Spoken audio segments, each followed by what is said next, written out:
యోసేపుకి బానిసగా ఉన్న సమయంలో యోసేపుని యేసయ్య ఏం చేశాడు? ఆశీర్వదించాడు, దీవించాడు, కాపాడాడు. ఐగుప్తు దేశం అంతటికి ఏం చేశాడు? అధిపతిగా నియమించాడు. ఎవరి ద్వారా నియమించాడు? ఫరో రాజు ద్వారా ఐగుప్తు దేశం అంతటికి యోసేపును అధిపతిగా దీవించాడు. ఎందుకు దీవించాడంటే యోసేపు దేవుడి మీద ఆనుకొని ఆధారపడ్డాడు. కనుక మన జీవితంలో కూడా యోసేపు లాంటి మనస్తత్వం మనం కలిగి ఉండాలి. యోసేపు లాంటి జీవితం మనం కలిగి ఉండాలి. యోసేపు లాంటి ప్రార్థన అలవాట్లు మనం నేర్చుకోవాలి.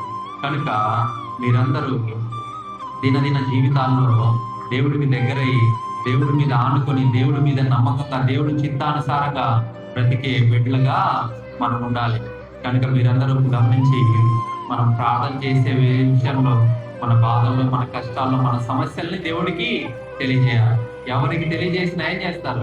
ఒక రోజు వింటారు, 2 రోజులు వింటారు, 3 రోజులు వింటారు, 4వ రోజు పట్టించుకోరు. యేసయ్య అయితే 100 సార్లు కాదు, కొన్ని వేల సార్లు అడిగినా యేసయ్య ఏం చేసుకోడు? చీదరించుకోడు, కోప్పడడు, నువ్వెవరు అని అంటూ. ఎందుకంటే ఆయన ఎవరు? ప్రభు అయిన యేసయ్య. కనుక మీరందరూ దేవుడి నమ్మిక ఇచ్చి, దేవుడి మీద ఆధారపడి, దేవుడి మీద ఆనుకొని ప్రార్థించే బిడ్డలుగా ఉండాలి. మీరందరూ ఎప్పుడైతే ప్రార్థన జీవితంలో ఉంటారో, దేవుడు